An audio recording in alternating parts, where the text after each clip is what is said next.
Lock in. It's the MLBBro Show podcast mixtape with the Gambler and Friends, starting with The Rundown. The Rundown. There's a lot of brothers balling. Some MLB bros are falling and their average is appalling. But that's everybody in the MLB. It's rough competition to be MVP. But these bad brothers looking out for one another, giving clout to baseball culture, chucking wood like the woodchuck would chuck if he could, are still plenty. If we go through the top 50 in the major offensive categories, these bro showstoppers have it locked and pimp the derby like a mobster, sort of like Capadonna. Baseball's all about the numbers, never forget that. So check it out. Nevertheless, we have 6 MLB bros in the top 50 in OPS. Aaron Judge, Trent Grisham, Marcus Semien, Josh Harrison, Cedric Mullins, and Mookie Betts. A high 5 brothers emerge to place top 50 in the power surge. Aaron Judge, Marcus Semien, Byron Buxton, Giancarlo Stanton, and Justin Upton all rank among the top 50 home run hitters in MLB. Why ask why we get out to get RBIs? It's that pay the bill skill. And Marcus Semien, Aaron Judge are the 2 MLB bros in the top 50 in that category. Stolen bases is like changing faces, and sometimes even a battle of the races and the metric mazes that keep us from being amazing. There are 12 MLB bros in the top 50 in stolen bases. We got the Jazz Chisholm, always letting the rhythm hit him. Marcus Semien, Tim Mr. Swag, Bat Flip, Bandana, Banana Clip Anderson from the White Sox, Nico Goodrum, Trent Grisham, Mookie Betts, still the best bro in the game, Buxton, Cedric Mullins, and a name from the past, Akil the Real Deal Badu, Billy the Slid Hamilton, Tommy Pham, Michael A. Taylor. We have a bunch of bros running and stealing. Keep that in the game. We also have a magnificent 7 MLB bros in that batting average flow. Top 50 in batting averages in the league. Aaron Judge, Josh Harrison, Michael Brantley, Tim Anderson, Trent Grisham, Cedric Mullins, Marcus Semien, all rank in the top 50 in MLB in batting average, beasting the ball like a wild beast savage. If we're talking getting on base, you've come to the right place, cause Aaron Judge, Trent Grisham, Josh Harrison, Mookie Betts, Cedric Mullins are all up in your face in first place in the top 50 in OBP, which means they are not dudes you really want to see. Mean mugging, tugging, or slugging, percentages is all the same. This is a big man stat for a big man bat. Aaron Judge, Marcus Semien, Trent Grisham, Cedric Mullins are the MLB bros who split the top 50 in the category of big time slugging. Hits for the throwback kids who line drive lids and hit gaps with no skid, then do a triple bag bid that blows the lid off the pitcher. Go figure. Those guys with a lot of hits in the top 50 in MLB include Cedric Mullins, Baltimore Orioles, Marcus Semien, the Blue Jays, Michael Brantley, Dusty Baker's Houston Astros, Aaron Judge, All Rise in New York, and Tim Anderson from the South Side are among the top 50 hit getters in MLB. You see runs, and you know this list is going to have some bros who usually reside at the top of the line up, setting the table with the rhythmic ride. We're not going to hold you with too much jive, but when these guys are on the base paths, they come alive. It's a vibe, a whole vibe, the kind of vibe that keeps baseball alive. And leading in the top 50 in runs scored for the MLB bros, Marcus Semien, Tim Anderson, Mookie Betts, and Michael Brantley. It's time for the Black Ace Report. The Black Ace Report. It's time for the Black Ace Report. There's a war going on the mound, especially when the Browns never get to lay it down for the pound. But we got a couple melanated mound marauders who keep us in the game. Thank the Heavenly Father. St. Louis's Jack Flaherty is leading the league in wins. He's on his way to 20, maybe. Black Ace for the win. Taijuan Walker's still top 10 in ERA. And Marcus Stroman still top 20 either way. These brothers are balling. The numbers remain appalling. But the ones who made it through, yes, we gotta applaud them. Seattle's Justin Dunn, another young gun, is looking the part. He hasn't given up more than 2 runs in his last 4 starts. Reds closer Amir Garrett getting back into winning, only giving up 1 run in his last 6 innings. And to close, I want to mention the old veteran David Price, who's still up on the hill, tossing that medicine. After a slow start, the Black Ace is grooving. 0 runs in his last 4 innings. He's a movie. The Black Ace Report. It's those classic hits with David Grubb on MLBBro's podcast.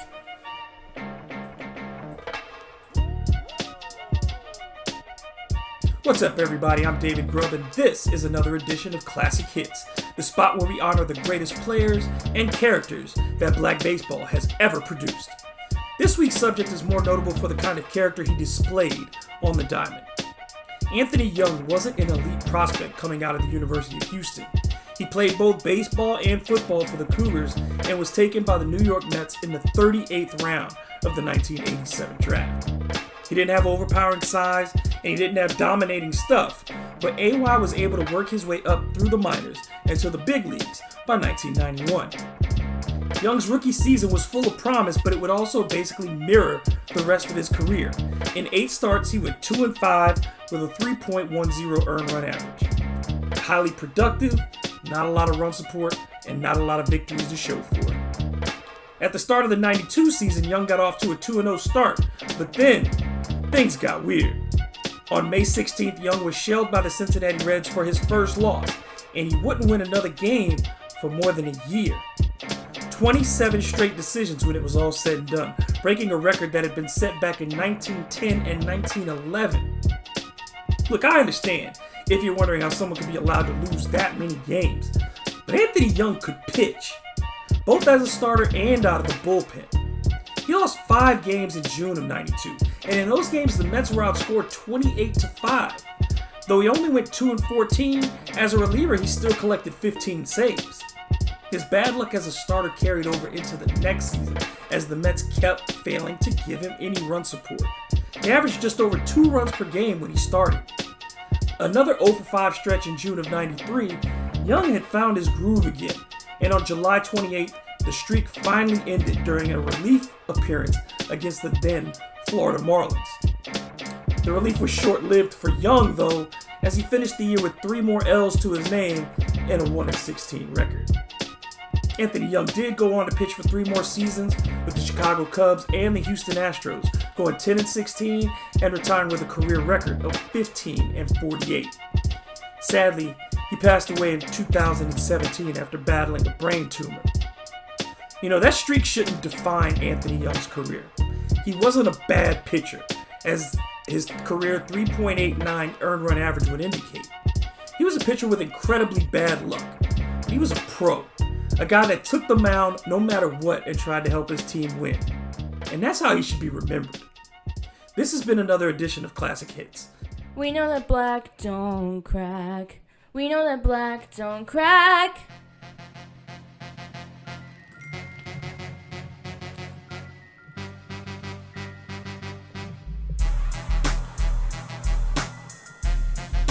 Black don't crack.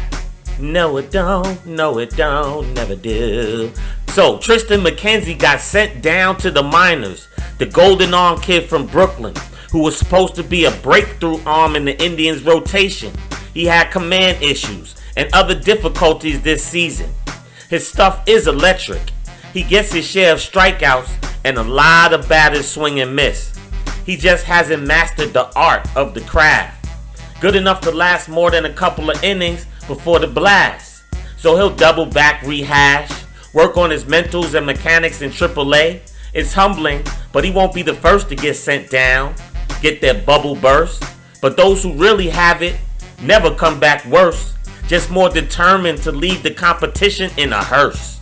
The Indians are a solid organization, so McKenzie must trust in the process. Stay on the attack, continue to get polished. Such are the trials of a baseball novice, but his black surely don't crack. So expect to see Tristan McKenzie back in the show real soon. Black don't crack.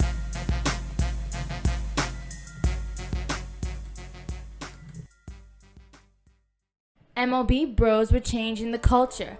MLBBros, we're changing the culture.